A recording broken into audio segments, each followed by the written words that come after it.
43살의 노세봄은 결혼한 지 12년이 된 여자였습니다. 강남 외곽의 조용한 아파트에서 남편과 초등학생 딸과 함께 살고 있었죠. 결혼 전에는 편집 디자이너로 일했지만 아이가 생기면서 일을 내려놓았습니다. 그 이후로 세봄의 하루는 언제나 비슷한 순서로 흘렀어요. 아침에 딸을 학교에 보내고 장을 보고 저녁을 준비하고 남편을 기다리는 일. 특별한 균열 없이 쌓여온 12년이었습니다. 그런데 그날 저녁은 조금 달랐어요. 임태성이 현관문을 열고 들어온 건 평소보다 조금 늦은 시각이었습니다. 세봄은 부엌에서 저녁 준비를 하다가 발소리를 들었어요. 재킷을 벗지도 않은 채 곧장 세탁실로 향하는 발소리였죠. 세봄은 하던 일을 멈추고 고개를 돌렸습니다. 태성이 와이셔츠를 벗어 세탁기에 밀어넣고 있었어요. 그리고 망설임 없이 바로 전원을 눌렀습니다. 세봄은 그 모습을 부엌 입구에서 가만히 바라봤어요. 12년 결혼 생활 동안 임태성이 세탁기를 스스로 돌린 적은 한 번도 없었습니다. 빨래 바구니 위치도 매번 물어보던 사람이었어요. 세탁기 전원 버튼이 어디 있는지도 몰랐을 거라고 세봄은 막연히 생각해왔죠. 그런 남자가 퇴근하자마자 재킷도 벗지 않고 와이셔츠를 직접 세탁기에 넣었습니다. 세봄은 아무 말도 하지 않았어요. 그냥 돌아서서 된장찌개를 저었습니다. 저녁 식사는 조용히 이어졌어요. 태성은 식탁에 앉아 휴대폰을 뒤집어 놓은 채 밥을 먹었습니다. 화면이 아래로 향한 휴대폰. 그것도 세봄이 처음 보는 모습이었어요. 태성은 식사 중에 늘 뉴스를 확인하거나 업무 메시지를 들여다보는 사람이었으니까요. 딸이 학교에서 있었던 일을 제잘제잘 늘어놓는 동안 태성은 적당히 맞장구를 쳤습니다. 평범해 보이는 저녁이었어요. 그런데 세봄의 눈에는 그 평범함이 조금 어색하게 보였습니다. 식사가 끝난 뒤 태성은 평소보다 이른 시각에 씻고 침실로 들어갔어요. 피곤하다는 말 한마디를 남기고서였죠. 세봄은 혼자 식탁을 닦고 그릇을 설거지했습니다. 세탁기 돌아가는 소리가 부엌까지 들렸어요. 규칙적이고 무심한 소리였죠. 세봄은 행주를 내려놓고 세탁실로 걸어갔습니다. 세탁기가 멈춰 있었어요. 세봄은 뚜껑을 열고 안에서 와이셔츠를 꺼냈습니다. 물기가 충분히 빠지지 않아 무거웠어요. 세봄은 그것을 얼굴 가까이 가져갔습니다. 세제 냄새 아래로, 물 냄새 아래로 무언가 다른 것이 희미하게 남아 있었어요. 꽃도 아니고 과일도 아닌 냄새였습니다. 의도적으로 만들어진 듯한 인공적인 향이었어요. 세봄이 쓰는 것과는 전혀 달랐습니다. 세봄은 와이셔츠를 다시 세탁기 안에 넣고 뚜껑을 닫았어요. 침실에서 태성의 고른 숨소리가 들렸습니다. 아무것도 모르는 사람처럼 하루를 마무리하고 편히 잠든 소리였어요. 세봄은 세탁실 불을 끄고 거실로 나왔습니다. 소파에 앉아 불 꺼진 거실을 바라봤어요. 아무것도 확인된 건 없었습니다. 세탁기를 직접 돌린 것도, 휴대폰을 뒤집어 놓은 것도, 낯선 향도 각각은 아무 의미가 없는 일들이었어요. 그런데 세봄은 그것들이 한 줄로 연결되는 느낌을 지울 수 없었습니다.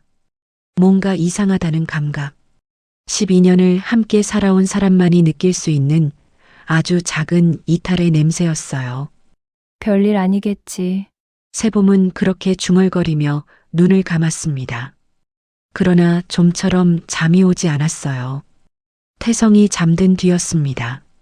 세봄은 거실 소파에 앉아 불을 켜지 않은 채 휴대폰을 들여다보고 있었어요. 창밖으로 아파트 단지 가로등 불빛이 희미하게 들어왔습니다. 딸은 진작에 잠들었고 집안은 조용했어요. 세봄은 딱히 무언가를 찾으려 했던 게 아니었습니다. 그냥 잠이 오지 않아 화면을 들여다보고 있었을 뿐이었어요. 그때 알림이 울렸습니다. 임태성 동창 모임 단체 채팅방이었어요. 누군가 사진을 올렸습니다. 제목도 설명도 없이 파일만 12장이었어요. 세봄은 별 생각 없이 첫 번째 사진을 눌렀습니다. 식당 단체 사진이었어요. 20여 명이 길게 늘어서서 웃고 있었습니다. 세봄은 자연스럽게 남편 얼굴을 찾았어요. 왼쪽 끝에서 세 번째. 태성은 웃고 있었습니다. 오랜만에 보는 얼굴이었어요. 집에서는 좀처럼 짖지 않는 표정이었죠. 어깨가 내려가 있고 눈가에 주름이 잡히는 그런 웃음이었습니다. 그런데 그 옆에 여자가 있었어요. 세봄은 손가락으로 화면을 천천히 확대했습니다. 여자는 태성 쪽으로 몸을 약간 기울이고 있었어요. 카메라를 정면으로 보지 않았습니다. 시선이 살짝 옆을 향해 있었어요. 태성 쪽으로. 세봄은 얼굴을 더 크게 당겼습니다. 화면이 흐려질 만큼 확대했어요. 손이 멈췄습니다. 알고 있는 얼굴이었어요. 20년이 지났어도 윤곽은 그대로였습니다. 갸름한 턱선, 눈꼬리가 살짝 올라가는 방식, 웃을 때 왼쪽 볼에만 생기는 보조개. 착각할 수 없는 얼굴이었어요. 세봄은 화면에서 눈을 떼지 못한 채 나머지 사진들을 하나씩 넘겼습니다. 두 번째, 세 번째. 그 여자는 세 장의 사진에서 태성의 반경 한 걸음 안에 있었어요. 두 장에서는 태성과 같은 방향을 보며 웃고 있었습니다. 우연이라고 보기엔 너무 자주, 너무 가까이 있었어요. 백다현이었습니다. 세봄은 사진 앱을 닫고 포털 검색창을 열었어요. 다현의 이름을 입력했습니다. 흔하지 않은 이름이라 결과가 많지 않았어요. SNS 계정 하나가 눈에 들어왔습니다. 세봄은 그 계정을 열었어요. 프로필 사진 속 다현은 20년 전보다 세련돼 있었지만 인상은 그대로였습니다. 팔로워가 제법 많은 계정이었어요. 인테리어 컨설턴트라는 소개가 적혀 있었고 최근 게시물들은 모두 국내에서 찍힌 사진이었습니다. 세봄은 게시물을 하나씩 훑었어요. 위치 태그가 붙은 카페, 식당, 거리 사진들이 이어졌습니다. 세봄은 그 장소들이 어디인지 하나씩 확인했어요. 지도 앱을 열어 태성의 회사 주소와 비교해 봤습니다. 다현이 태그한 장소들은 모두 태성 회사에서 걸어서 10분 이내 반경에 몰려 있었어요. 세봄은 지도 화면을 한참 들여다봤습니다. 다현이 귀국한 시점을 게시물 날짜로 거슬러 올라가 추산해 봤어요. 석 달 전이었습니다. 그리고 태성의 SNS 계정을 열었어요. 태성의 팔로워 목록에서 다현의 계정이 나왔습니다. 팔로우 시점을 확인했어요. 2달 전이었습니다. 다현이 귀국하고 한 달 뒤 동창 모임이 처음 열렸던 시기와 겹쳤어요. 세봄은 화면을 끄지 못한 채 소파 등받이에 천천히 기댔습니다. 거실 천장을 올려다봤어요. 침실에서 태성의 숨소리가 들렸습니다. 여전히 고르고 깊었어요. 세봄은 휴대폰 화면이 저절로 꺼질 때까지 그대로 앉아 있었습니다. 확인된 건 아무것도 없었어요. 팔로우 하나, 사진 속 거리 하나. 그것만으로는 아무것도 단정할 수 없었습니다. 세봄도 그걸 알고 있었어요. 그런데 가슴 어딘가가 조여드는 느낌은 알고 있다는 것만으로는 가라앉지 않았습니다. 그냥 동창이겠지. 세봄은 스스로에게 말했어요. 그러나 그 말을 뱉는 순간 자신이 그것을 믿지 않는다는 걸 알았습니다. 잠이 오지 않는 밤이었습니다. 세봄은 눈을 감았지만 어둠 속에서 자꾸 무언가가 떠올랐어요. 다현의 얼굴이었습니다. 그런데 사진 속 20년이 지난 다현이 아니었어요. 24, 짧은 단발머리에 낡은 청재킷을 걸치고 다니던 그 시절의 다현이었습니다. 세봄은 눈을 뜨고 천장을 바라봤어요. 기억이 오래된 서랍 속에서 꺼내지도 않았는데 혼자 열리는 것 같았습니다. 20년 전 봄이었어요. 세봄과 다연은 같은 과 동기였습니다. 처음 친해진 건 도서관 창가 자리 때문이었어요. 둘 다 같은 자리를 좋아했고 아침마다 먼저 오는 쪽이 차지하는 무언의 경쟁을 벌였습니다. 그러다 어느 날 다연이 먼저 웃으며 말을 걸었어요. 오늘은 내가 양보할게 라는 말과 함께였죠. 그게 시작이었습니다. 다연은 시원하고 직선적인 사람이었어요. 세봄이 말 못하고 속으로 삼키는 것들을 먼저 알아채고 툭 꺼내주는 사람이었습니다. 그래서 좋았어요. 그래서 믿었죠. 임태성은 그의 봄에 나타났습니다. 건축학과와 연합으로 진행된 동아리 행사에서였어요. 태성은 키가 크고 말수가 적었습니다. 무리 속에 있어도 혼자인 것처럼 보이는 사람이었어요. 세봄은 그 사람이 자꾸 눈에 밟혔습니다. 며칠을 혼자 끙끙 앓다가 결국 다연에게만 털어놨어요. 나 저 사람 좋은 것 같아 라고 말하면서 얼굴이 빨개졌던 기억이 났습니다. 다연은 세봄의 말을 듣고 잠시 말이 없었어요. 그러다 웃었습니다. 잘 어울린다고 했어요. 그 말이 얼마나 힘이 됐는지 모른다고 세봄은 생각했습니다. 그런데 한 달쯤 지났을 때였어요. 다연이 먼저 말을 꺼냈습니다. 조용한 도서관 구석 자리에서였어요. 다연은 세봄을 바라보며 사실 자신도 태성을 좋아했다고 털어놨습니다. 세봄은 그 말을 듣는 순간 숨이 턱 막혔어요. 그런데 다연은 곧바로 괜찮다고 했습니다. 자신이 먼저 양보하겠다고 했어요. 세봄이 더 잘 어울린다고, 잘 됐으면 좋겠다고 웃으며 말했습니다. 세봄은 한참 아무 말도 하지 못했어요. 미안함과 고마움이 한꺼번에 밀려왔습니다. 어떻게 이런 친구가 있을 수 있을까 싶었어요. 그 마음이 너무 커서 오히려 말로 표현할 수가 없었습니다. 다연의 그 한마디 덕분에 세봄은 태성에게 먼저 다가갈 수 있었어요. 그해 여름 두 사람은 사귀기 시작했습니다. 다연은 그 이후로도 달라진 것 없이 세봄의 곁에 있었어요. 불편한 기색도 어색한 거리감도 없었습니다. 오히려 태성과 셋이 함께 어울리는 자리에서도 늘 자연스럽게 웃었어요. 세봄은 그런 다연을 볼 때마다 마음이 쓰이면서도 고마우면서도 그 복잡한 감정을 제대로 꺼내지 못한 채 시간이 흘렀습니다. 졸업 무렵 다연은 해외로 떠났어요. 인테리어 디자인을 공부하러 간다고 했습니다. 세봄은 공항까지 배웅을 나갔어요. 다연은 씩씩하게 손을 흔들었습니다. 돌아오면 밥 한 번 먹자는 말을 남기고 출국장 안으로 사라졌어요. 그 이후로 연락은 조금씩 뜸해졌습니다.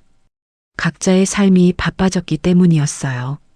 세봄은 태성과 결혼했고 아이를 낳았고 일을 그만뒀습니다. 다연은 해외에서 자리를 잡았고 이혼 소식이 들렸고 그것도 언제부턴가 소식이 끊겼어요. 20년이 그렇게 흘렀습니다. 세봄은 천장을 바라보며 그 시절을 되짚었어요. 다연이 웃으며 했던 말이 귓속에서 다시 울렸습니다. 세봄아, 내가 양보할게. 20년 동안 그 기억은 우정의 증거였어요. 다연에 대한 빚이자 자신이 받은 가장 큰 선물이었습니다. 그런데 지금 이 순간 그 말이 아주 조금 다른 온도로 느껴졌어요. 세봄은 그 감각이 어디서 오는 건지 알 수 없었습니다. 그냥 오래된 기억이 뒤집히는 것 같은 느낌이었어요. 이유도 없이, 설명도 없이 침실에서 태성의 숨소리가 들렸습니다. 세봄은 눈을 감았어요. 오래 감고 있었습니다. 그러나 잠은 오지 않았어요. 다음 날 아침이었습니다. 태성은 평소처럼 출근했고 딸은 학교에 갔어요.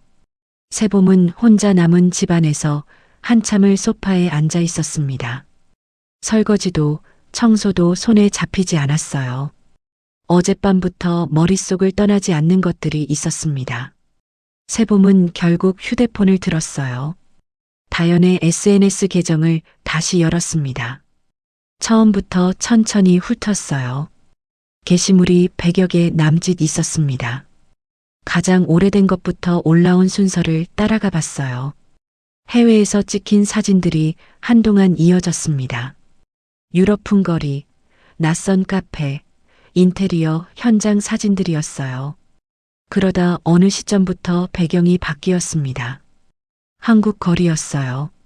한글 간판이 보이는 골목, 국내 카페 인테리어, 국내 식당 음식 사진들이 이어졌습니다. 세봄은 그 전환점이 된 게시물의 날짜를 확인했어요. 석 달 전이었습니다. 다연이 귀국한 건 석 달 전이었어요. 세봄은 위치 태그가 붙은 게시물들을 하나씩 골라냈습니다. 카페, 식당, 꽃집, 문구점. 태그된 장소가 14곳이었어요. 지도 앱을 열어 그 장소들을 하나씩 검색했습니다. 찍어보니 점들이 한 구역에 몰렸어요. 세봄은 태성의 회사 주소를 입력하고 거리를 재봤습니다. 가장 먼 곳이 걸어서 12분이었어요. 나머지는 모두 그 안이었습니다. 14곳 중 14곳이 전부 태성회사 반경 500m 안이었어요. 세봄은 지도 화면을 한참 들여다봤습니다. 우연이라는 단어를 머릿속에서 굴려봤어요. 그 동네가 번화가이기는 했습니다. 카페나 식당이 많은 곳이었어요. 다연히 인테리어 관련 일을 한다면 그쪽에 거래처가 있을 수도 있었습니다. 얼마든지 그냥 지나치는 동네일 수 있었어요. 세봄은 그 가능성을 하나씩 머릿속에서 세워봤습니다. 그런데 세울수록 흔들렸어요. 14곳이 전부 그 반경이라는 것, 석 달 동안 단 한 장의 사진도 다른 동네에서 찍히지 않았다는 것이 마음에 걸렸습니다. 다연의 프로필을 다시 읽었어요.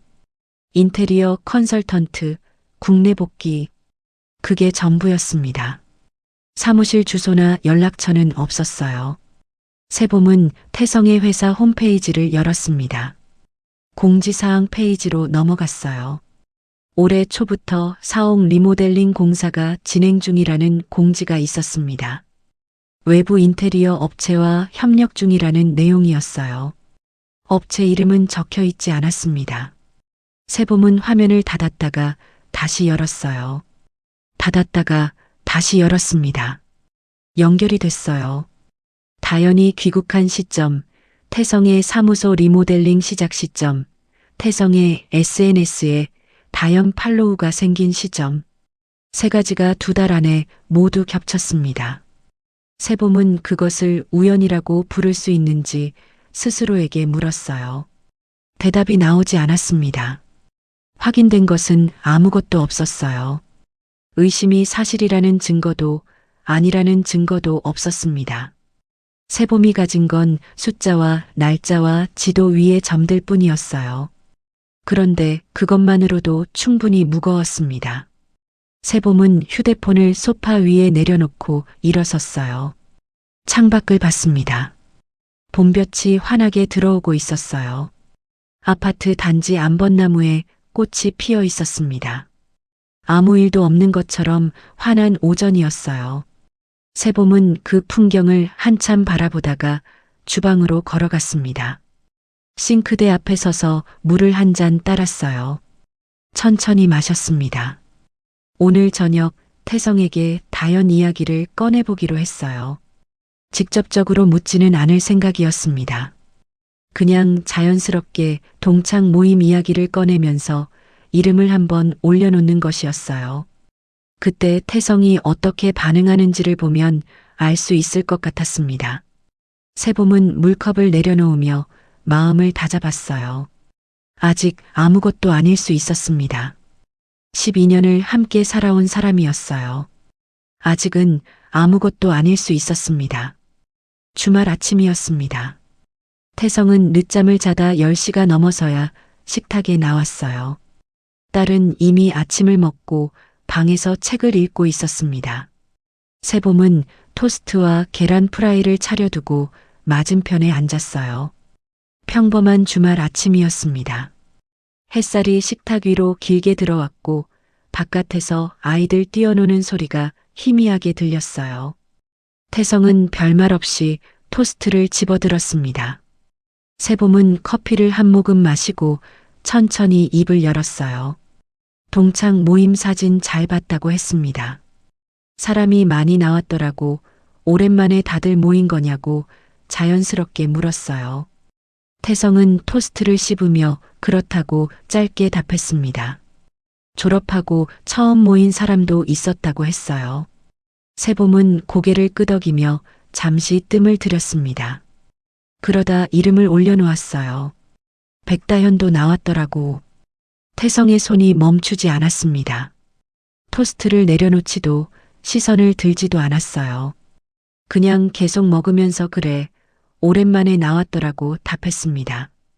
이혼하고 귀국했다는 말도 자연스럽게 덧붙였어요. 세봄은 그 말이 나오는 속도를 들었습니다. 망설임이 없었어요. 준비된 것처럼 부드러웠습니다. 세봄은 다시 물었어요. 요즘도 연락하고 지내냐고. 태성은 동창 단체방에서나 본다고 했습니다. 따로 연락하지는 않는다고 했어요. 그 말도 막힘이 없었습니다. 세봄은 커피잔을 두 손으로 감싸며 태성의 얼굴을 봤어요. 태성은 여전히 토스트를 먹고 있었습니다. 세봄과 눈을 마주치지 않았어요. 시선이 식탁 위 어딘가에 머물러 있었습니다. 세봄을 향하지 않았어요. 세봄은 더 묻지 않았습니다. 화제를 딸 학교 이야기로 돌렸어요. 다음 주에 현장 학습이 있다는 이야기, 준비물 챙겨야 한다는 이야기를 꺼냈습니다. 태성은 별다른 반응 없이 따라왔어요. 자연스럽게 대화가 이어졌습니다. 식사가 끝나고 태성은 소파로 가서 텔레비전을 켰어요. 주말의 평범한 오전이 계속됐습니다.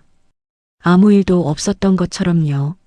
세봄은 식탁을 정리하며 방금 전 대화를 다시 떠올렸습니다. 이상한 건 태성이 거짓말을 했다는 게 아니었어요. 이상한 건 그 대답들이 너무 자연스러웠다는 것이었습니다.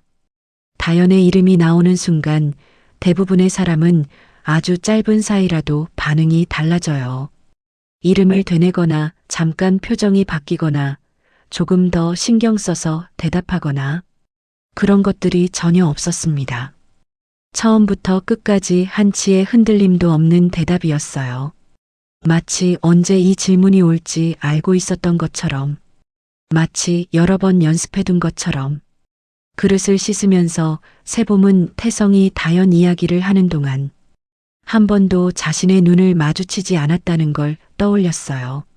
식사 내내 시선이 엇갈렸습니다. 우연이라고 보기엔 너무 일관됐어요. 세봄은 수도꼭지를 잠그고 행주로 손을 닦았습니다. 오빠 노강현에게 연락해야겠다고 생각했어요. 강현은 태성과 같은 동아리 출신이었습니다. 20년 전 그 시절을 함께 알고 있는 몇 안 되는 사람 중 하나였어요. 지난번 술자리에서 강현이 흘린 말이 다시 떠올랐습니다. 다연이 왜 그때 양보했는지 세봄이 진짜 모르냐고 했던 말이었어요. 그때는 그냥 지나쳤습니다. 술 한 잔에 나온 말이려니 했어요. 그런데 지금은 그 말의 무게가 달리 느껴졌습니다. 세봄은 거실 쪽을 한번 봤어요. 태성은 소파에 등을 기대고 텔레비전을 보고 있었습니다. 아무것도 모르는 사람의 뒷모습이었어요. 아니면 아주 잘 아는 사람의 뒷모습이거나. 세봄은 그 두 가지를 구분할 수 없었습니다. 방으로 들어가 조용히 문을 닫았어요. 강현에게 메시지를 보냈습니다. 오랜만에 밥 한번 먹자고 할 말이 있다고 적었어요. 전송하고 나서 휴대폰을 내려놓았습니다. 창밖으로 봄바람이 커튼을 살짝 밀었어요. 세봄은 그것을 바라보며 오래 서 있었습니다. 강현에게서 답장이 온 건 그날 오후였습니다. 이번 주 목요일 저녁은 어떻냐고 했어요. 세봄은 괜찮다고 답했습니다. 목요일 저녁 태성이 야근이 있는 날이었어요. 딸은 학원이 있었습니다. 세봄은 일부러 나를 맞춘 건 아니었는데 맞아떨어진 것이 오히려 마음을 더 무겁게 했어요. 목요일 저녁이 됐습니다. 두 사람이 만난 곳은 동네 고깃집이었어요. 오래된 단골집이었습니다. 연기가 자욱하고 테이블이 좁은 곳이었지만 세봄과 강현은 어릴 때부터 이 집에서 중요한 이야기를 나눠왔어요. 강현이 먼저 와 있었습니다. 소주잔을 앞에 두고 메뉴를 보고 있었어요. 세봄이 들어서자 고개를 들었습니다. 오랜만이라는 인사를 짧게 나눴어요. 고기가 올라오고 소주 한 병이 비워졌습니다. 두 사람은 처음에는 가벼운 이야기를 했어요. 강현 사무실 근황, 딸 학교 이야기, 어머니 건강 이야기. 세봄은 하고 싶은 말을 꺼내지 못한 채 잔을 비웠습니다. 두 번째 병이 열렸어요. 고기 굽는 소리가 지글거렸습니다. 세봄은 고기를 뒤집으면서 천천히 입을 열었어요. 백다연이 귀국했다고 했습니다. 태성 동창 모임에 나왔다고 했어요. 강현의 손이 잠깐 멈췄습니다. 젓가락을 내려놓지는 않았어요. 그러나 움직임이 느려졌습니다. 강현은 세봄을 바라봤어요. 잠깐이었지만 세봄은 그 시선에서 무언가를 읽었습니다. 놀람이 아니었어요. 알고 있었다는 눈빛이었습니다. 강현은 소주잔을 들어 한 모금 마셨어요. 그러다 낮은 목소리로 물었습니다. 다연이 왜 그때 양보했는지 세봄이 진짜 모르냐고요. 세봄은 젓가락을 내려놓았습니다. 그때가 언제를 말하는 건지 물었어요. 강현은 20년 전 이야기라고 했습니다. 대학교 3학년 봄, 세봄이 태성을 좋아한다고 다연에게 털어놨을 때의 이야기라고 했어요. 세봄은 그때 다연이 자기가 먼저 양보하겠다고 했다고 말했습니다. 강현은 잠시 말이 없었어요. 불판 위에서 고기가 타들어가고 있었습니다. 강현이 집게를 들어 고기를 뒤집었어요. 그 동작이 너무 천천히 이루어졌습니다. 세봄이 거듭 물었어요. 오빠, 뭔가 알고 있는 거지. 강현은 고기를 접시에 옮기며 고개를 들지 않았습니다. 때가 되면 얘기하겠다고 했어요. 지금은 아직 아니라고 했습니다. 세봄이 지금 말해달라고 하자 강현은 세봄을 바라봤어요. 눈빛이 조심스러웠습니다.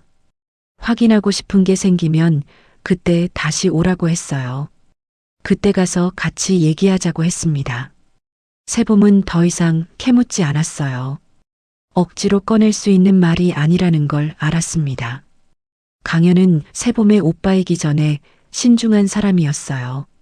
함부로 말을 꺼내지 않는 사람이었습니다. 그가 때가 아니라고 했다면 이유가 있을 것이었어요. 세봄은 소주잔을 들었습니다. 두 사람은 그 이후로 그 이야기를 다시 꺼내지 않았어요. 고기를 먹고 잔을 비우고 계절 이야기를 했습니다. 겉으로는 평범한 남매의 저녁이었어요. 헤어질 때 강현이 먼저 일어섰습니다. 코트를 걸치며 세봄의 어깨를 한번 가볍게 두드렸어요. 말은 없었습니다. 그냥 그 손길 하나였어요. 세봄은 그것이 무슨 뜻인지 알 것 같았습니다. 걱정하고 있다는 것, 그리고 알고 있다는 것. 강현은 먼저 가게를 나갔어요. 세봄은 혼자 남아 잔에 남은 소주를 들여다봤습니다. 집으로 돌아오는 버스 안이었어요. 창밖으로 불 켜진 도심이 흘러갔습니다. 세봄은 이어폰도 꽂지 않고 창에 이마를 기댔어요. 강현의 목소리가 계속 머릿속에서 맴돌았습니다. 다연이 왜 그때 양보했는지 세봄이 진짜 모르냐고. 그 말 속에는 세봄이 모르는 무언가가 있었어요. 20년 동안 세봄이 진실이라고 믿어온 것 말고 다른 이야기가 있다는 뜻이었습니다. 세봄은 그것이 무엇인지 아직 몰랐어요. 그러나 알게 될 것이라는 예감은 있었습니다. 버스가 정류장에 섰어요. 세봄은 자리에서 일어났습니다. 확인하고 싶은 게 생기면 다시 오라고 강연히 했어요. 세봄은 버스에서 내리며 생각했습니다. 확인할 방법은 한 가지였어요. 다연에게 직접 연락하는 것이었습니다. 버스에서 내린 그날 밤이었습니다. 세봄은 집에 돌아와 딸이 잠든 것을 확인하고 서재로 들어갔어요. 태성은 아직 야근 중이었습니다. 집안이 조용했어요. 세봄은 서재 의자에 앉아 한참을 휴대폰을 들여다봤습니다. 다연의 SNS 계정을 열어두고 메시지 버튼을 오래 바라봤어요. 연락을 먼저 하는 것이 맞는 건지 생각했습니다. 의심을 확인하러 가는 것인지 아니면 그냥 오랜 친구를 만나는 것인지 스스로도 명확하지 않았어요. 20년 만에 연락을 하는 이유가 남편 때문이라는 것이 세봄을 망설이게 했습니다. 그러나 강연의 말이 머릿속에서 떠나지 않았어요. 다연이 왜 그때 양보했는지 세봄이 진짜 모르냐고. 그 말의 무게가 계속 무거워졌습니다. 세봄은 결국 메시지 창을 열었어요. 짧게 썼습니다. 오랜만이라는 인사, 사진에서 봤다는 말, 근처에 자주 있는 것 같던데 밥 한 번 먹자는 제안이었어요. 여러 번 고쳐 쓰지 않았습니다. 담백하게 보내는 게 낫다고 생각했어요. 전송 버튼을 누르고 나서 세봄은 휴대폰을 책상 위에 내려놓았습니다. 답장이 빨리 오리라고는 기대하지 않았어요. 늦은 밤이었으니까요. 그런데 30초도 채 되지 않아 답장이 왔습니다. 세봄은 화면을 바라봤어요. 반가움을 표시하는 인사, 그리고 다음 주 점심을 제안하는 내용이었습니다. 짧고 자연스러운 문장이었어요. 어색함이 없었습니다. 20년 만에 연락을 받은 사람의 답장이라고 하기엔 너무 매끄러웠어요. 세봄은 그 답장이 오기까지 걸린 시간을 다시 생각했습니다. 30초? 늦은 밤에 20년 만에 온 메시지에 30초 만에 답장이 왔다는 것은 다연이 휴대폰을 손에 쥔 채 깨어 있었다는 뜻이었어요. 기다리고 있었던 것인지도 몰랐습니다. 세봄은 날짜를 확인했어요. 다연이 제안한 다음 주 점심이었습니다. 괜찮다고 답장을 보냈어요. 장소는 다연이 정하겠다고 했습니다. 잠시 후 카페 이름과 주소가 왔어요. 강남 쪽 조용한 카페였습니다. 세봄은 지도로 위치를 확인했어요. 태성 회사에서 걸어서 7분 거리였습니다. 세봄은 그것을 보고도 아무런 표정을 짓지 않았어요. 이미 놀랄 준비가 돼 있었기 때문이었습니다. 달력에 날짜를 적었어요. 무엇을 확인하러 가는 것인지 스스로에게 물었습니다. 남편의 외도 여부인지, 다연의 의도인지, 아니면 20년 전에 자신이 몰랐던 무언가인지. 대답이 하나로 정리되지 않았어요. 아마 세 가지 모두였을 것이었습니다. 세봄은 달력을 덮고 의자에 등을 기댔어요. 서재 창밖으로 아파트 단지의 불빛들이 보였습니다. 저마다의 집안에서 저마다의 밤을 보내고 있는 불빛들이었어요. 그때 현관문 소리가 났습니다. 태성이 들어오는 소리였어요. 세봄은 서재 불을 끄지 않은 채 의자에 앉아 있었습니다. 잠시 후 태성이 서재 문을 두드렸어요. 아직 안 잤냐고 물었습니다. 세봄은 책 보다가 깜빡했다고 했어요. 태성은 피곤해 보이는 얼굴로 고개를 끄덕이며 먼저 들어가겠다고 했습니다. 서재 문이 닫혔어요. 세봄은 태성의 발소리가 침실 쪽으로 멀어지는 것을 들었습니다. 이 남자와 12년을 살았어요. 이 남자의 발소리만 들어도 기분을 알 수 있다고 생각해 왔습니다. 그런데 지금 이 순간 저 발소리가 어떤 무게를 싣고 있는지 세봄은 알 수 없었어요. 모른다는 게 이렇게 낯선 감각인지 몰랐습니다. 세봄은 달력을 다시 펼쳤어요. 적어둔 날짜를 바라봤습니다. 며칠 남지 않았어요. 가면 알 수 있을 것이었습니다. 아니, 가도 아무것도 알 수 없을지도 몰랐어요. 그러나 가지 않으면 이 무게를 혼자 들고 계속 살아야 했습니다. 세봄은 달력을 덮었어요. 가기로 했습니다. 약속 당일 아침이었습니다. 세봄은 평소보다 일찍 일어났어요. 딸을 학교에 보내고 나서 옷장 앞에 한참 서 있었습니다. 무엇을 입어야 할지 생각했어요. 오랜 친구를 만나는 것처럼 보여야 했습니다. 지나치게 신경 쓴 것처럼 보여서도 안 됐고 너무 아무렇지 않아 보여서도 안 됐어요. 세봄은 결국 평소에 자주 입던 베이지색 재킷을 꺼냈습니다. 차분하고 단정한 차림이었어요. 거울 앞에 서서 한번 바라봤습니다. 낯선 사람 같았어요. 아니면 오래전의 자신 같기도 했습니다. 카페는 강남 쪽 골목 안에 있었어요. 번화가에서 한 블록 들어간 자리였습니다. 통유리 창이 크게 나 있고 안이 훤히 들여다 보이는 곳이었어요. 세봄이 도착했을 때 다현은 이미 창가 자리에 앉아 있었습니다. 약속 시간보다 10분 일찍 와 있었어요. 다현은 세봄이 들어서는 것을 보고 손을 들었습니다. 웃고 있었어요. 20년 전과 같은 웃음이었습니다. 세봄은 그 웃음을 보면서 가슴 어딘가가 조여드는 것을 느꼈어요. 반가움인지 두려움인지 구분할 수 없었습니다. 마주 앉았어요. 처음에는 가벼운 이야기들이었습니다. 오랜만이라는 인사, 세월이 흘렀다는 말, 서로의 근황을 짧게 주고받았어요. 다현은 담담했습니다. 이혼 이야기를 꺼낼 때도 무겁지 않게 말했어요. 해외에서의 생활이 맞지 않았다고 했습니다. 결혼도 맞지 않는 사람과 했던 것 같다고 했어요. 그래서 정리하고 돌아왔다고 했습니다.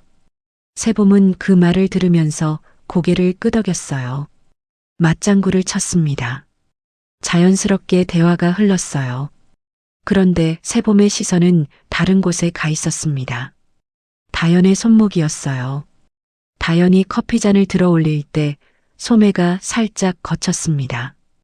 그 순간 팔찌가 보였어요. 은색 체인에 작은 달 모양 참이 달린 팔찌였습니다. 세봄은 그것을 보는 순간 심장이 한 박자 늦게 뛰는 것을 느꼈어요. 알고 있는 디자인이었습니다. 지난해 태성의 생일에 세봄이 직접 고른 것과 같은 라인의 제품이었어요. 세봄이 고른 건 별 모양 참이었고 다현의 것은 달 모양이었습니다. 참 모양만 달랐어요. 브랜드가 같았고 체인 굵기가 같았고 잠금 장치 모양이 같았습니다. 세봄은 커피잔을 들었어요. 천천히 한 모금 마셨습니다. 손이 떨리지 않도록 신경 썼어요. 다현은 계속 말하고 있었습니다.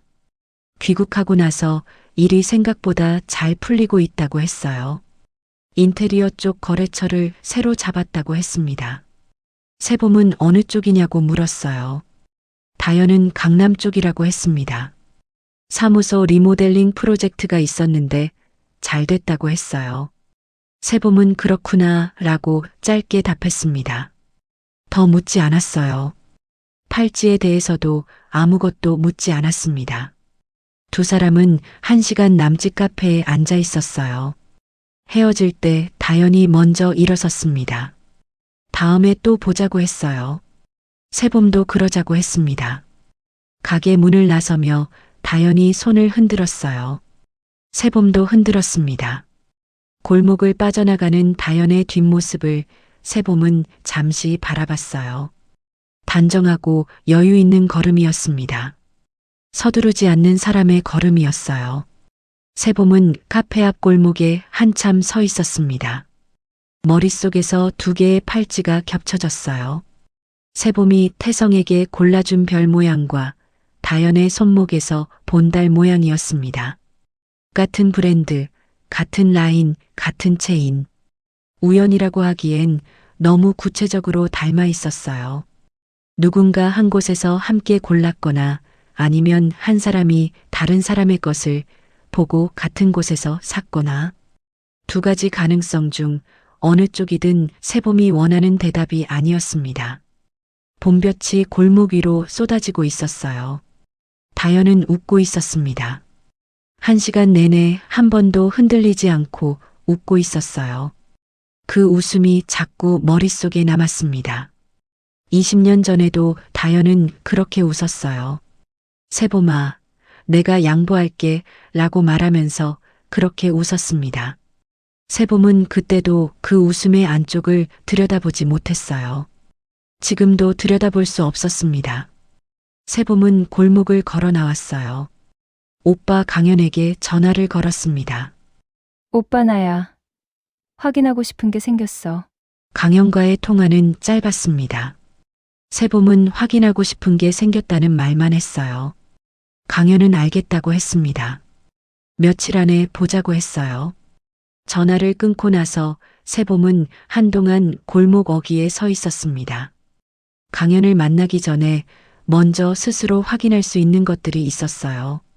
세봄은 집으로 돌아오는 내내 그것을 생각했습니다. 집에 돌아온 건 이른 오후였어요. 딸이 학원에서 돌아오려면 아직 2시간이 남아 있었습니다. 태성은 회사였어요. 세봄은 현관에 가방을 내려놓고 곧장 서재로 걸어갔습니다. 태성의 서재였어요. 평소에는 잘 들어오지 않는 공간이었습니다. 책상 위에는 설계도면 몇 장과 메모지가 놓여 있었어요.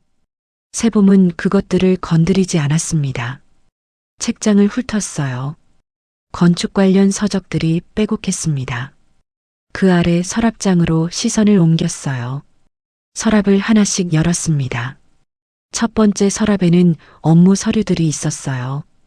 두 번째에는 오래된 명함 묶음과 볼펜들이었습니다. 세 번째 서랍을 열었을 때였어요. 서랍 안쪽 구석에 작은 외장하드가 있었습니다. 검은색의 손때가 탄 것이었어요. 태성이 예전에 업무 파일 백업용으로 쓰다가 방치한 것이라는 걸 세봄은 알고 있었습니다. 몇 년 전에 새 외장하드를 샀을 때 이건 그냥 두겠다고 했던 기억이 났어요.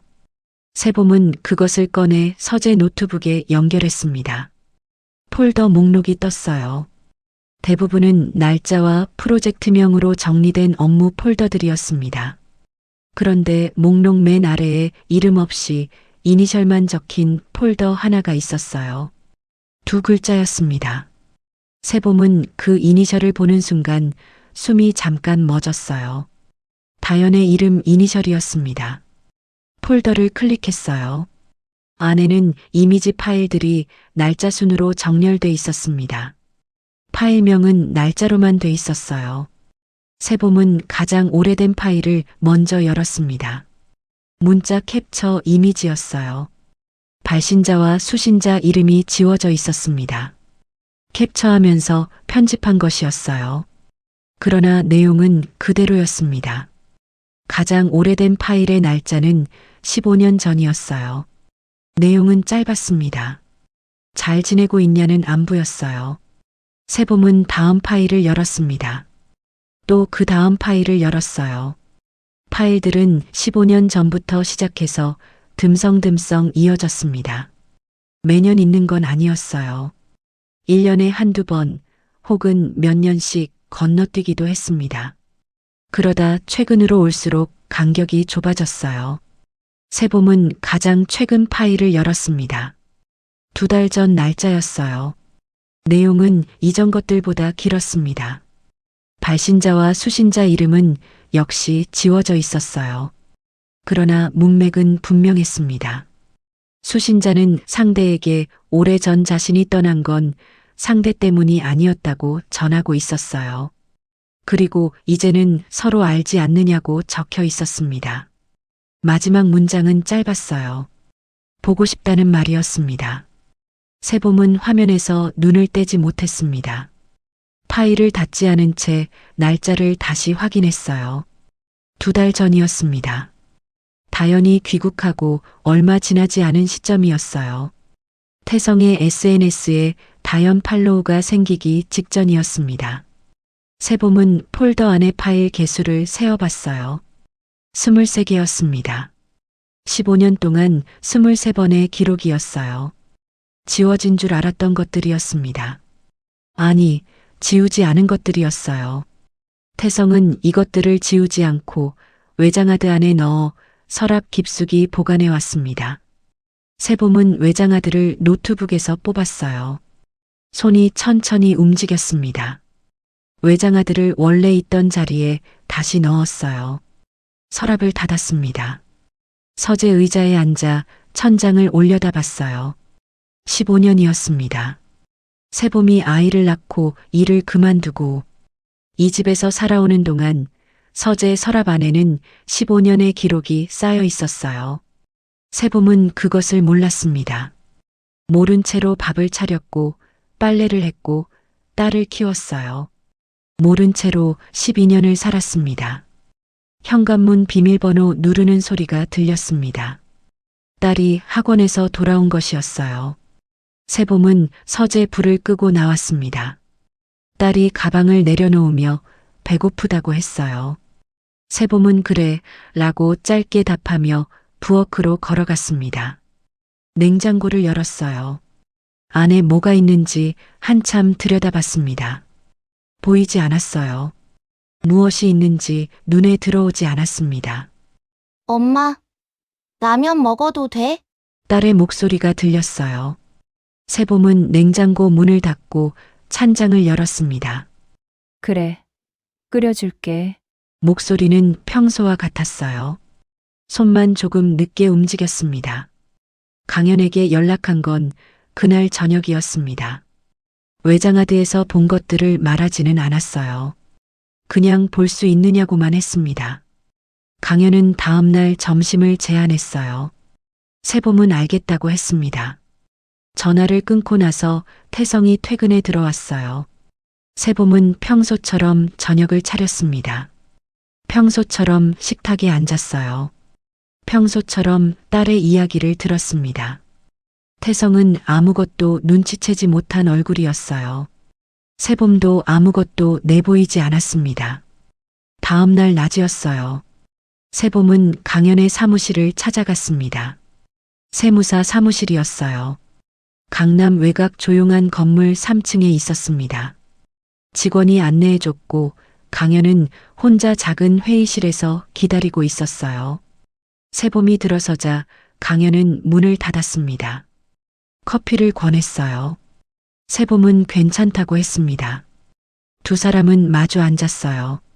창밖으로 봄볕이 들어오고 있었습니다. 분위기와 어울리지 않는 화창한 날이었어요. 세봄이 먼저 말을 꺼냈습니다. 20년 전 이야기를 다시 하고 싶다고 했어요. 다연이 왜 양보했는지 오빠가 알고 있는 것을 말해달라고 했습니다. 강연은 세봄을 바라봤어요. 무언가를 재고 있는 눈빛이었습니다. 세봄이 준비가 됐는지 확인하는 것 같았어요. 세봄은 고개를 끄덕였습니다. 강연은 잠시 창밖을 봤어요. 그러다 천천히 입을 열었습니다. 다연이 먼저 양보한 게 아니었어요. 강연의 말은 짧고 명확했습니다. 태성이 먼저 다연에게 정리를 통보했다고 했어요. 세봄이 태성을 좋아한다는 걸 알게 된 뒤였다고 했습니다. 태성이 다연에게 연락해서 자신은 세봄을 선택하겠다고 다연과는 더 이상 만나지 않겠다고 했다는 것이었어요. 다연은 그 통보를 받고 나서 세봄에게 찾아갔습니다. 그리고 태성에게 통보받은 사실을 숨긴 채 자신이 스스로 물러나는 것처럼 말했어요. 세봄아, 내가 양보할게 라고. 세봄은 그 말을 듣는 동안 아무 말도 하지 않았습니다. 강연은 계속했어요. 자신이 그 사실을 알게 된 건 당시 태성과 같은 동아리였기 때문이라고 했습니다. 태성이 직접 강연에게 말했다고 했어요. 세봄 때문에 다연과 정리했다고 세봄한테는 말하지 말아달라고 부탁했다는 것이었습니다. 강연은 그 부탁을 들어줬어요. 어차피 결과는 같았으니까요. 세봄과 태성이 사귀게 됐고 다연은 떠났고 다들 자기 자리를 찾은 것처럼 보였습니다. 강연은 그것으로 끝난 일이라고 생각했다고 했어요. 그런데 끝나지 않았습니다. 세봄은 창밖을 봤어요. 봄볕이 여전히 환했습니다. 아무것도 달라지지 않은 풍경이었어요. 그런데 세봄이 서 있는 자리가 달라졌습니다. 20년 전 다연의 그 말이 다시 떠올랐어요. 세봄아, 내가 양보할게. 그 말은 양보가 아니었습니다. 이미 잘린 사람이 잘리지 않은 것처럼 말한 것이었어요. 자존심을 지키기 위해서였는지, 세봄을 배려한 것인지, 아니면 다른 이유가 있었는지 세봄은 알 수 없었습니다. 그러나 그 말이 거짓이었다는 것만은 분명했어요. 세봄의 결혼이 다연의 상처 위에 지어진 것이었습니다. 다연은 그것을 알면서 20년을 살았어요. 세봄은 그것을 모르면서 20년을 살았습니다. 그 차이가 지금 이 자리에서 두 사람 사이를 갈라놓고 있었어요. 세봄은 천천히 강연을 바라봤습니다. 왜 이제 말해줬냐고 물었어요. 강연은 세봄이 확인하고 싶다고 했기 때문이라고 했습니다. 그 말이 없었으면 끝까지 말하지 않았을 것이라고 했어요. 세봄은 그 대답을 듣고 잠시 눈을 감았습니다. 오빠도 20년 동안 알고 있었던 것이었어요. 세봄은 자리에서 일어섰습니다. 강연이 괜찮냐고 물었어요. 세봄은 고개를 끄덕였습니다. 괜찮지 않았어요. 그러나 지금 당장 괜찮지 않다는 말을 꺼낼 수 없었습니다. 사무실을 나오면서 세봄은 엘리베이터 버튼을 눌렀어요. 문이 열리고 닫혔습니다. 건물 밖으로 나오자 봄바람이 얼굴을 스쳤어요. 세봄은 걸음을 멈추지 않았습니다. 멈추면 무너질 것 같았어요. 그냥 걸었습니다. 어디로 가는지 생각하지 않고 그냥 걸었어요. 20년이 뒤집히는 데는 5분도 걸리지 않았습니다. 강연의 짧은 말 몇 마디로 세봄이 믿어온 서사 전체가 다른 모습으로 드러났어요. 세봄은 그것을 소화할 시간이 필요했습니다. 그러나 지금 당장은 시간이 없었어요. 딸을 데리러 가야 했습니다. 저녁을 차려야 했어요.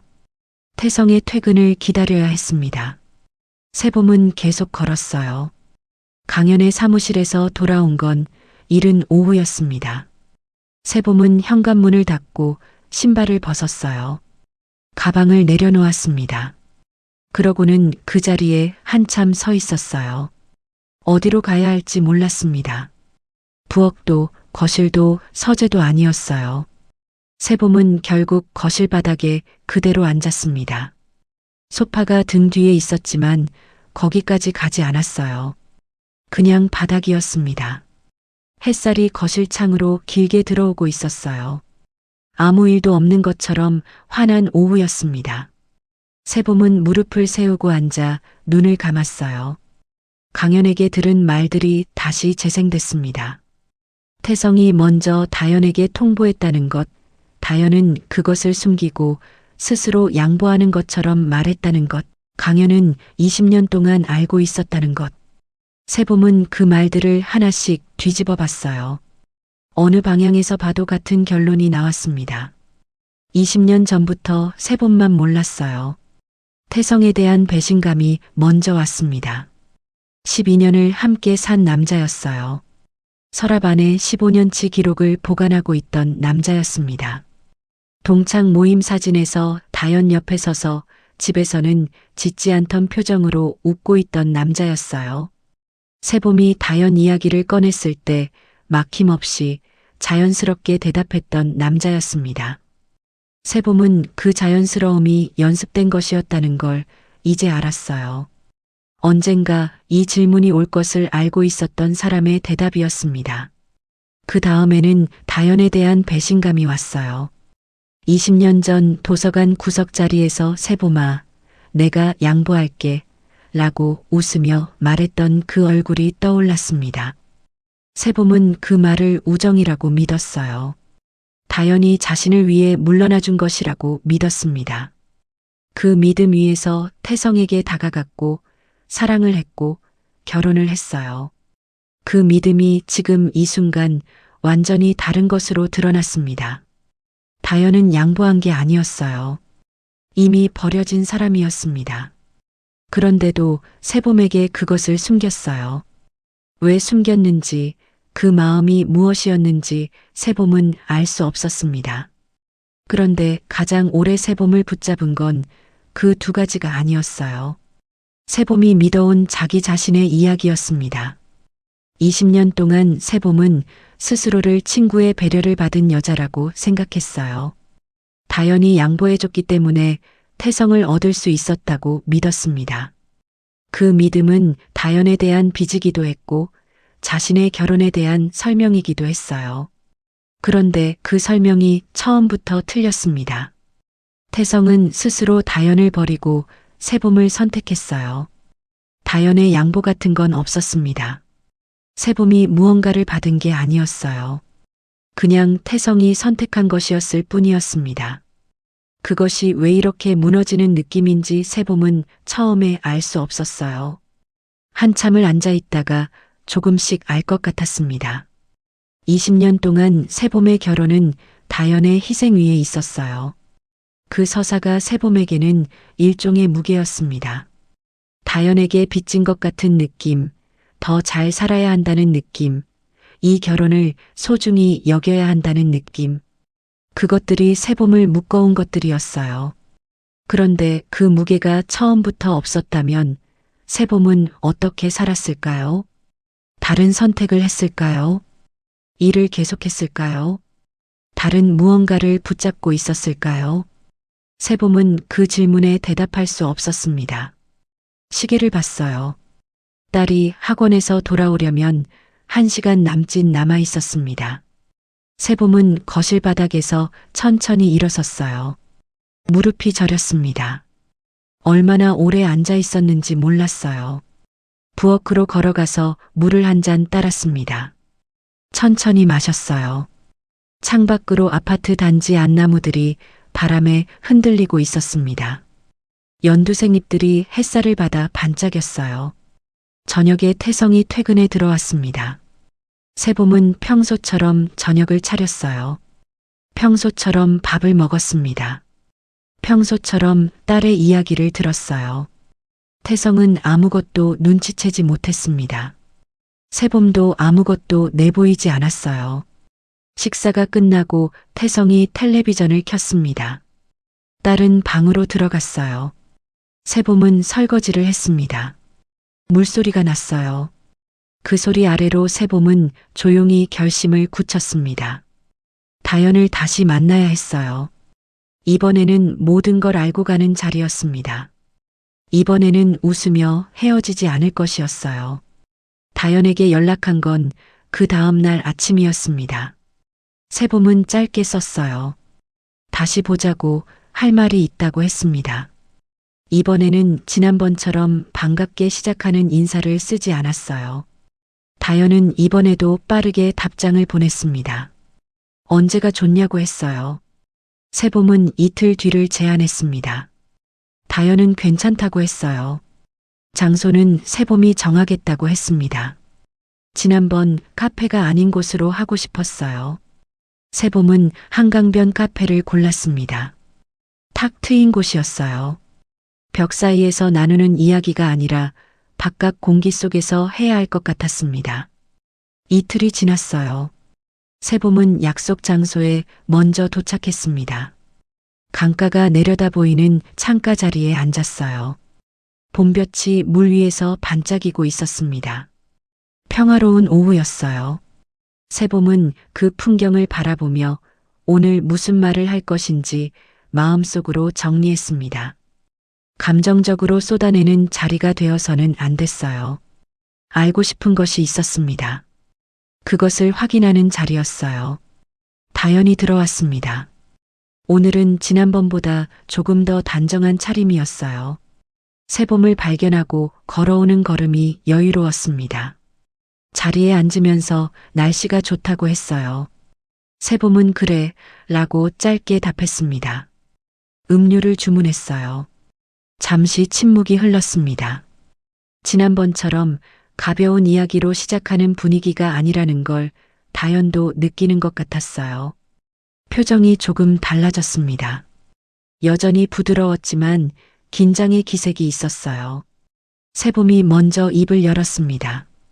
다 안다고 했어요.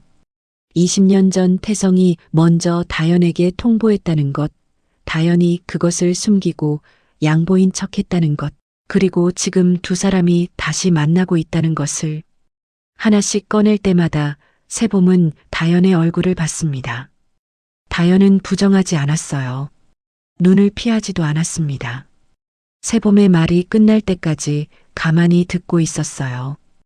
그 태도가 오히려 세봄을 더 무겁게 했습니다. 화를 내거나 당황하는 사람보다 침묵으로 받아내는 사람이 더 감당하기 어려웠어요. 다연이 천천히 입을 열었어요. 미안하다는 말은 하지 않겠다고 했습니다. 자신도 그때 많이 울었기 때문이라고 했어요. 목소리가 낮고 평탄했습니다. 감정이 실려 있지 않은 것처럼 들렸어요.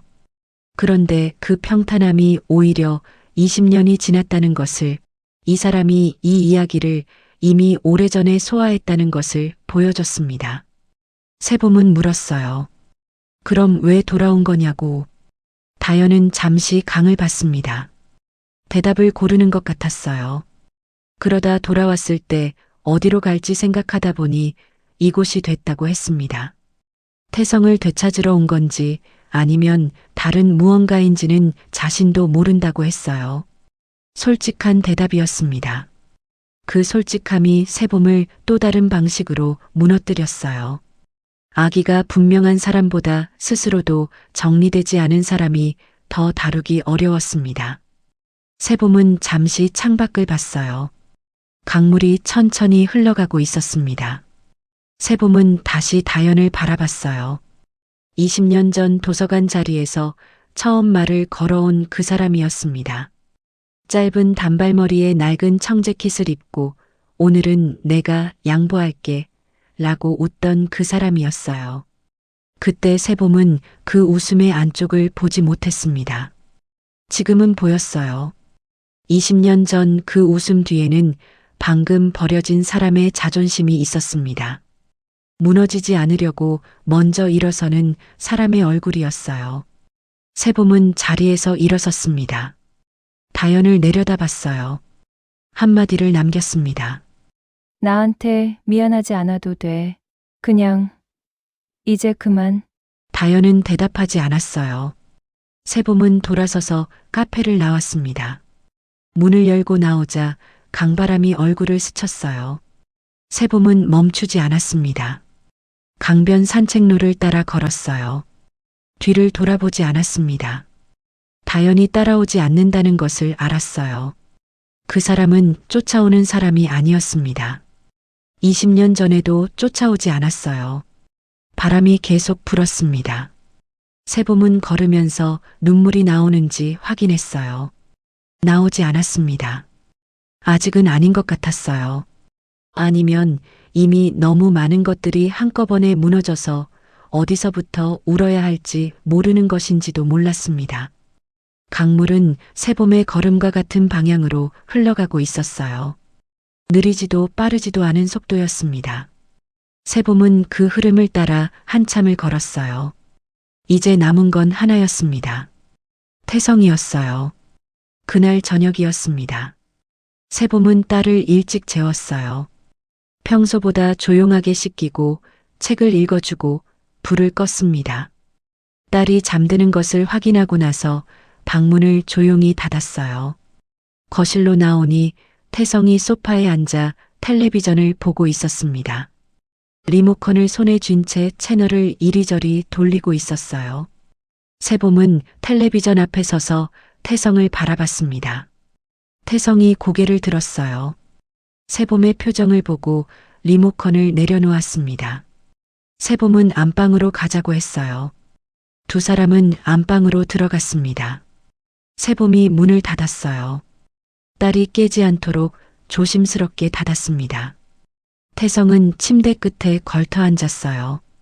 세봄은 서 있었습니다. 서랍장으로 가서 외장하드를 꺼냈어요. 태성의 서랍에서 가져온 것이었습니다. 태성의 얼굴이 굳었어요. 세봄은 그것을 태성 앞에 놓았습니다. 아무 말도 하지 않았어요. 태성이 먼저 입을 열기를 기다렸습니다. 태성은 한참 외장하들을 내려다봤어요. 그러다 입을 열었습니다. 오래된 거라고 했어요.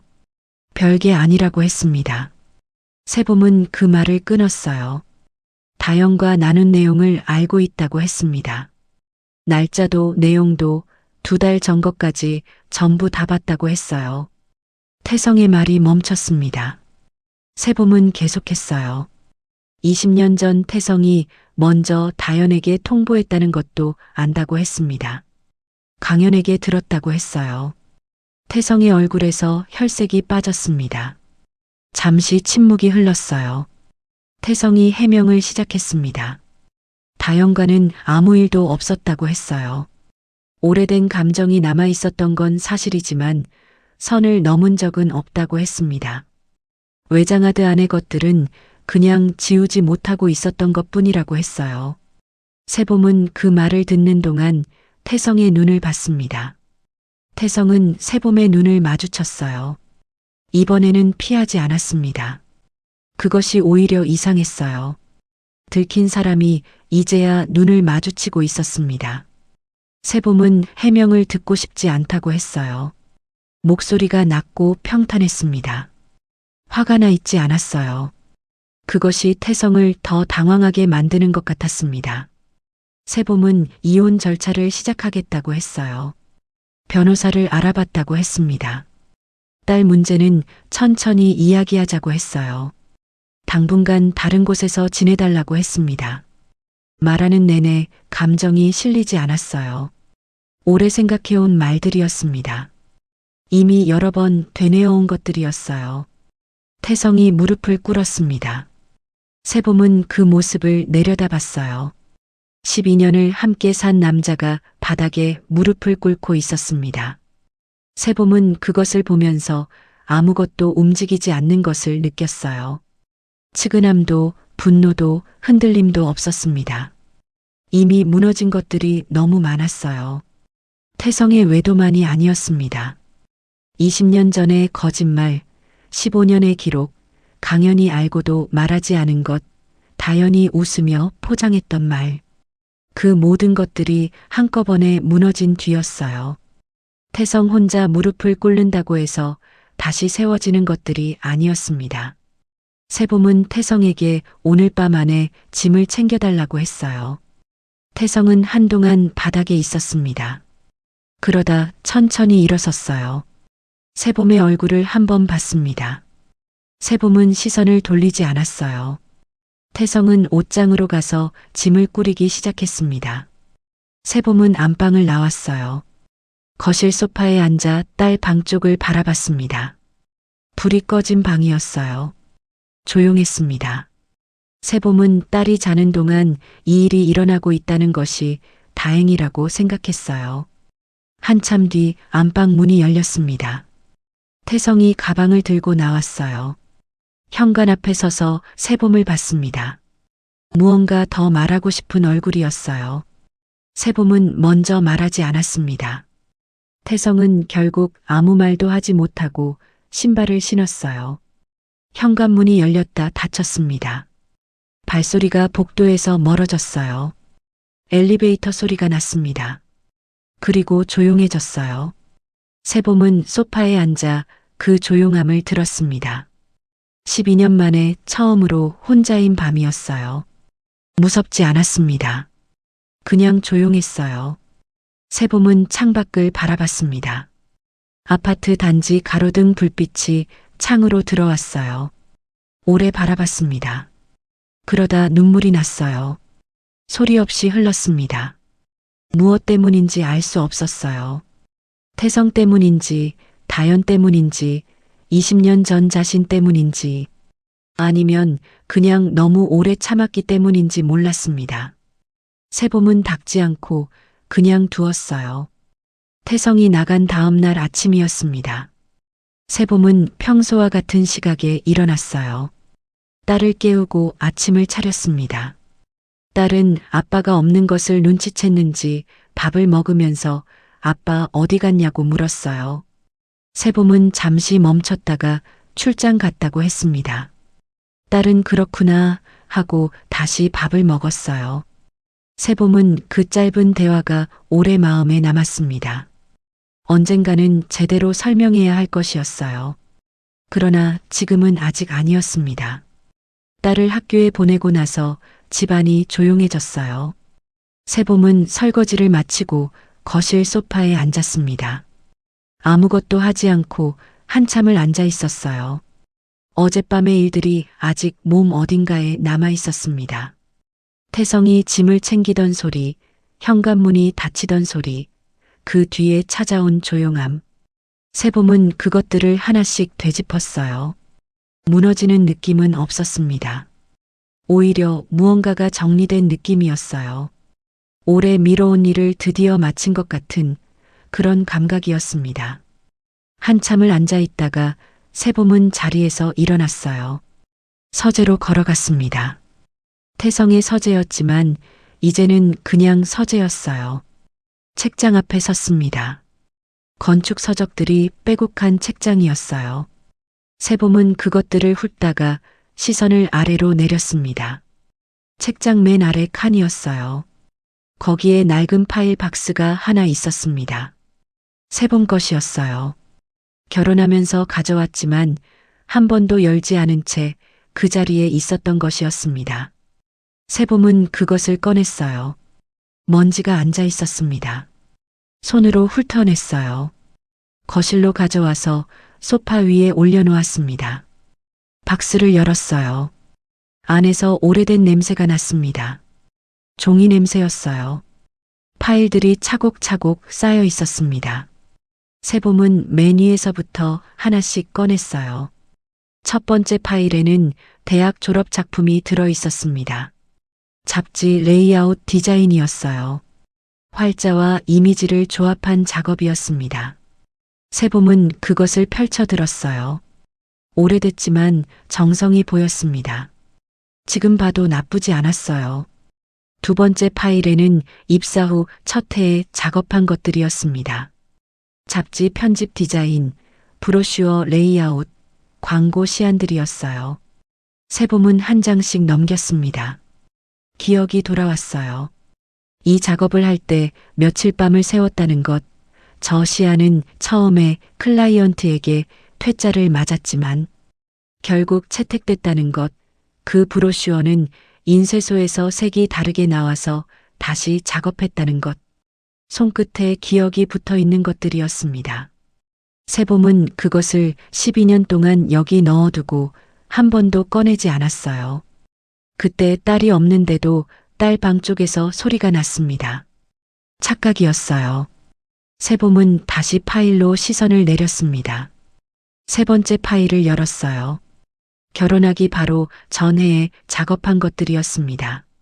마지막으로 일했던 시기였어요. 그 중에 잡지 커버 디자인이 하나 있었습니다. 세봄이 가장 애착을 가졌던 작업이었어요. 당시 팀장이 이 사람 오래 함께 일하고 싶다고 했던 기억이 났습니다.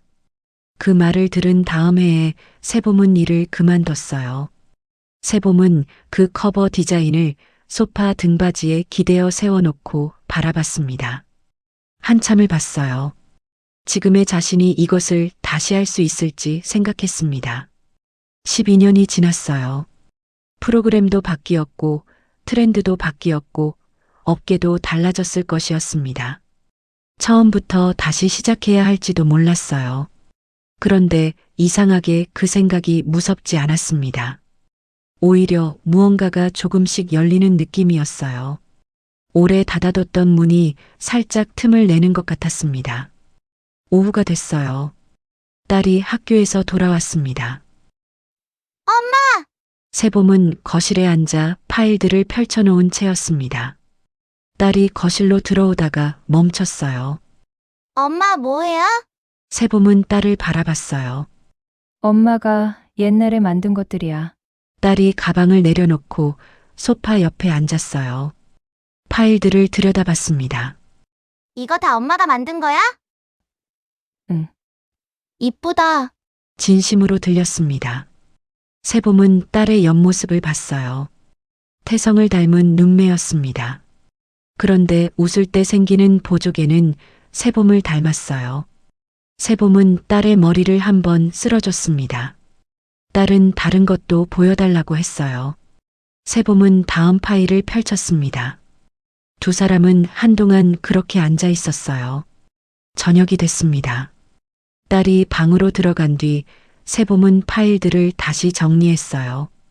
그런데 박스에 넣지 않고 책상 위에 올려뒀습니다.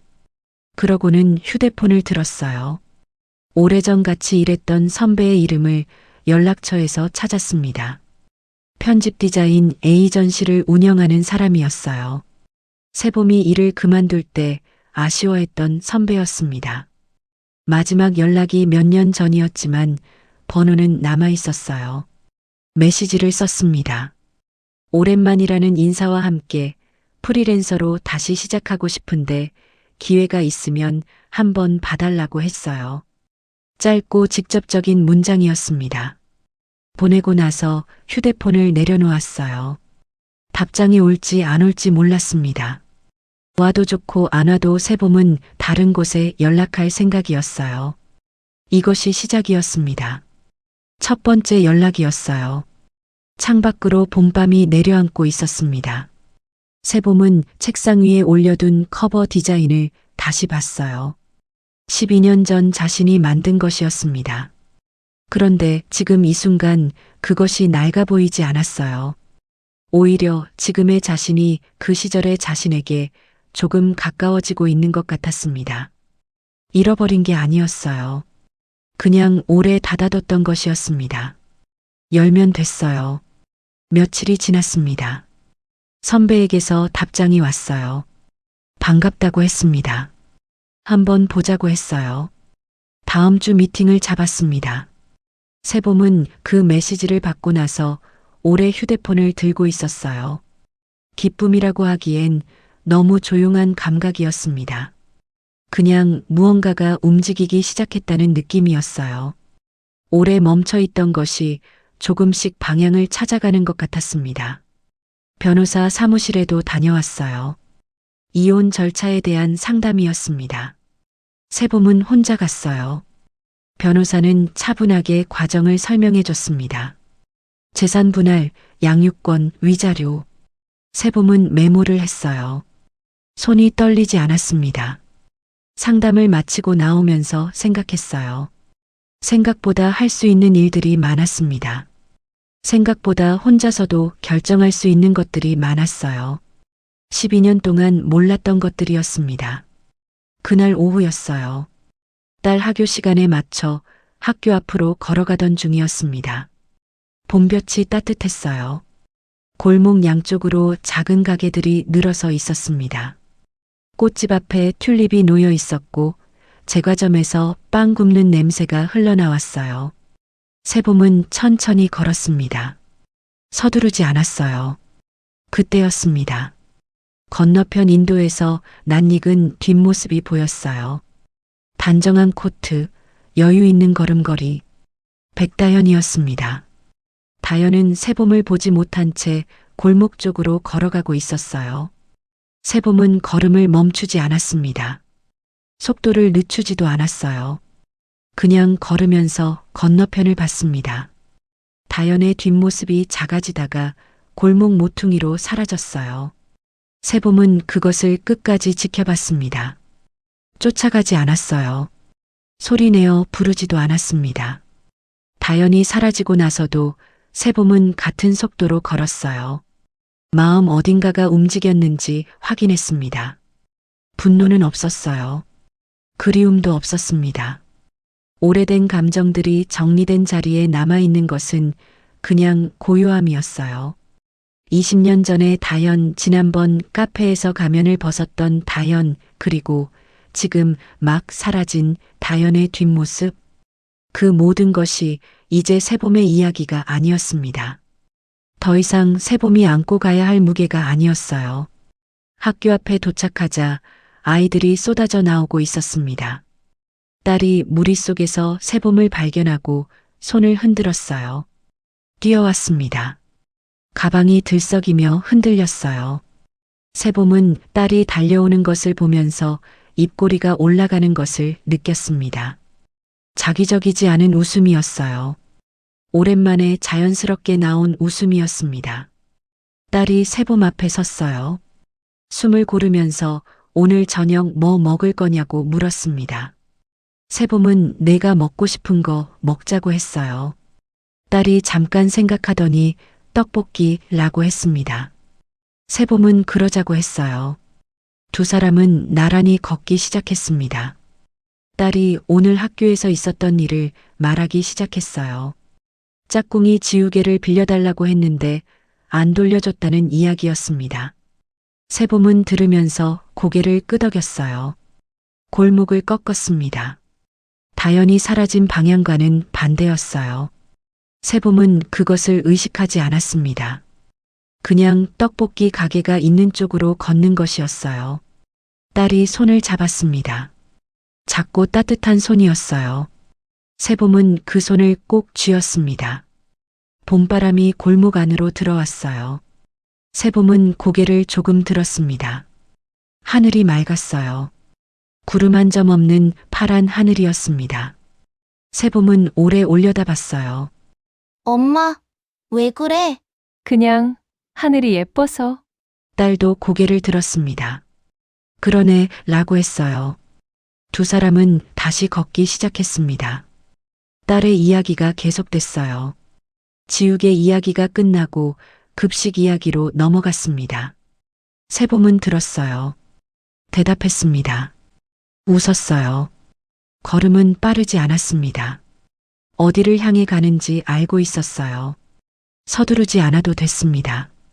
이것이 세봄의 속도였어요. 12년 동안 잃어버렸던, 아니 잃어버린 줄도 몰랐던 속도였습니다. 누군가를 기다리거나 누군가에게 맞추지 않아도 되는 걸음이었어요. 세봄은 그것을 의식하지 않은 채 걸었습니다. 딸의 손을 잡고 봄볕을 받으며 떡볶이 가게를 향해 골목 끝에서 떡볶이 가게 빨간 간판이 보였어요. 딸이 저기다 하며 걸음을 빠르게 했습니다. 세봄도 따라 빨라졌어요. 두 사람의 웃음소리가 골목에 퍼졌습니다. 봄바람이 그 소리를 데리고 어딘가로 흘러갔어요. 노세봄의 이야기는 거기서 끝났습니다. 아니, 어쩌면 거기서 시작됐어요.